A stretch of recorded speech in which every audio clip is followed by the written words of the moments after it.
La literatura infantil tiene hoy en día el mismo estatus que la literatura juvenil.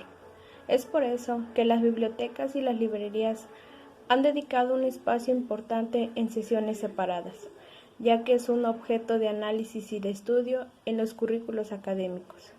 Es por ello que presentaremos la breve historia de la literatura infantil y juvenil. Durante el siglo XVI no había libros para niños. Los niños aprendieron a leer con textos religiosos o con libros para adultos.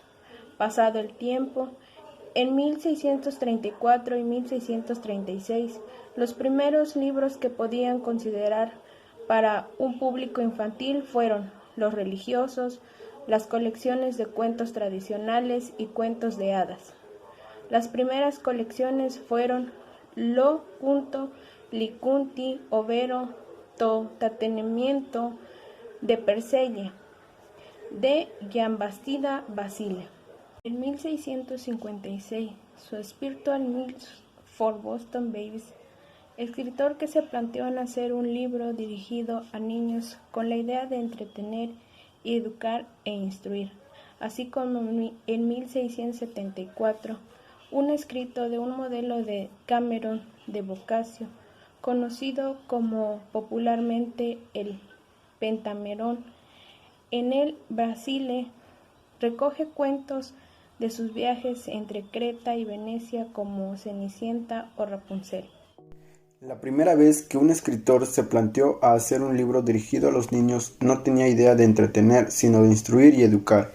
Luego el puritano John Cotton describía en 1656 su Spiritual Milk for Boston Bebés, el primer catecismo para niños publicado en Estados Unidos, con 100 preguntas y respuestas para llevar una vida conforme a Dios.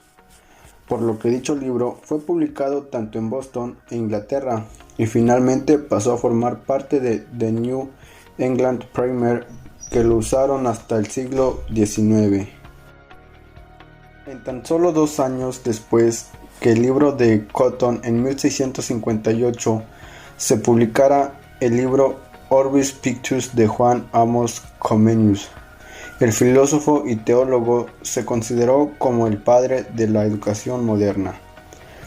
El título del libro, que está en latín, se traduce como El mundo en imágenes, que también fue el primer libro ilustrado para niños. El primer libro que carece de intención didáctica y cuyo objetivo es el puro entretenimiento, de A Little Bird y Scarecrow, escrito en 1744 por John Newbery. A principios del siglo XIX, momento que Hans Christian Andersen viajó por toda Europa recopilando cuentos de hadas que incluían La Sirenita, Blancanieves, El traje nuevo del emprendedor o Pulgarcito, lo mismo que haría los hermanos Grimm. La misma época, E.T.A. Hoffmann publicó una colección de cuentos infantiles que contenía el clásico navideño El Cascanueces y El Rey de los Ratones. A mediados del siglo XIX, concretamente en 1865, apareció una de las novelas infantiles más importantes de la historia de la literatura, Alicia en el País de las Maravillas, de Lewis Carroll. Desde su aparición utilizaba elementos anteriores como La Niña Perdida o Los Animales Mágicos, pero los presentó en una manera insólita, llena de imaginación y extravagancia, jugando además con otros componentes como las matemáticas, la lógica o el lenguaje. El libro de Carroll cambió para siempre las reglas de la literatura para los niños y sirvió de inspiración para infinidad de escritores. A finales del siglo XIX y principios del siglo XX vinieron libros que nos permiten hacer un balance inmejorable de la literatura infantil y juvenil, entre los que se encuentran Mujercitas de Louisa May Alcott en 1868, Las aventuras de Tom Sawyer de Mark Twain en 1876, Las aventuras de Pinocho de Carlo Collodi entre 1882 y 1883, La isla del tesoro de Robert Louis Stevenson en 1883, Aventuras de Huckleberry Finn en 1885, El maravilloso mago de Oz de Frank Baum en 1900, El cuento de Pedro Conejo de Beatriz Potter en 1902, El viento de los sauces de Kenneth Grant en 1908, El jardín secreto de Frances Godson Burnett en 1910, Peter Pan y Wendy en 1911, El libro de la selva de Joseph Rudyard Kipling en 1984. Además de clásicos, muchos de esos libros fueron verdaderos bestsellers en su época, aunque difícilmente llegarían al grado de fenómeno que supuso el libro de Alan Alexander Milne, Winnie the Pooh, publicado en 1926. Los libros de Milne, centrado en temas característicos del género como la fugacidad de la niñez y el difícil paso a la edad adulta, los cuales continúan siendo una fuente de inspiración para el cine, la música, los cómics o la televisión. Libros del Dr. Seuss. En 1937 tuvo un debut y Pensar que lo vi en la calle por venir. Asimismo, en 1984 tuvo una contribución de El Grinch, El Lorax y El gato con el sombrero. Esta contribución tuvo un galardón en el premio de Pulitzer. En 1920 y 1930 relacionaba la literatura y no solo la juvenil y la infantil. Aquí hubo una gran revolución entre J.R.R. Tolkien, cuyo el libro del Hobbit dio origen a muchos de los tópicos y convenciones del género fantástico. Asimismo, Tolkien colaboró en una lluvia de ideas con Lewis en la década de los 50. En esta primera contribución fue cuando se escribió el libro de las Crónicas de Narnia.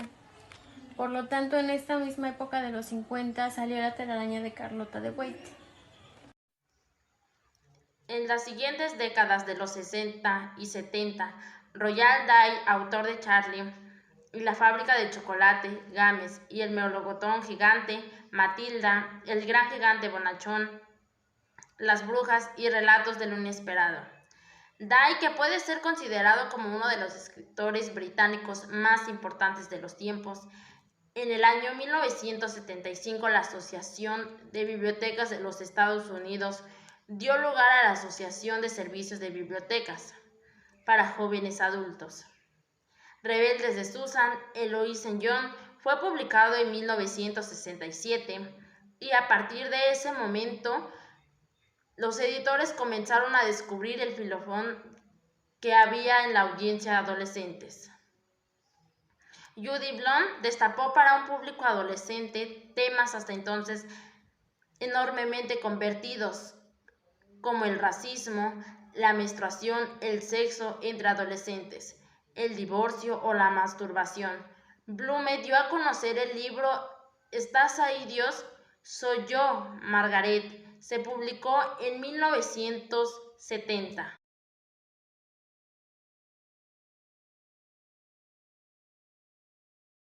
La literatura ya experimentó una pequeña depresión en los años 90, pero aún así vieron la luz algunos clásicos que los adolescentes siguen leyendo hoy en día. Así llegamos hasta la actualidad, como un fénix renaciendo de sus cenizas.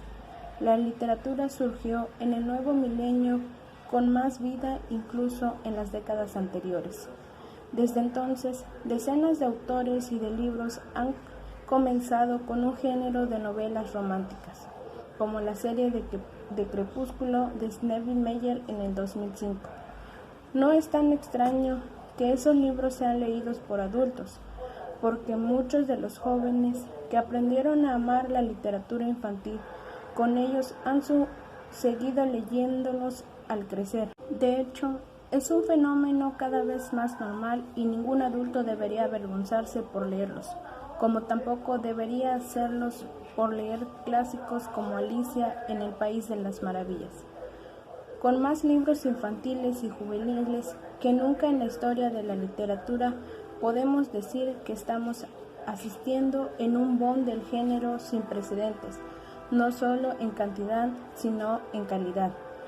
Las tendencias actuales en literatura favorecen las novelas independientes con una mayor diversidad de autores y personajes de todas las identidades raciales, étnicas y sexuales. Y solo el tiempo dará hacia dónde evolucionará el género para adaptarse a los nuevos lectores.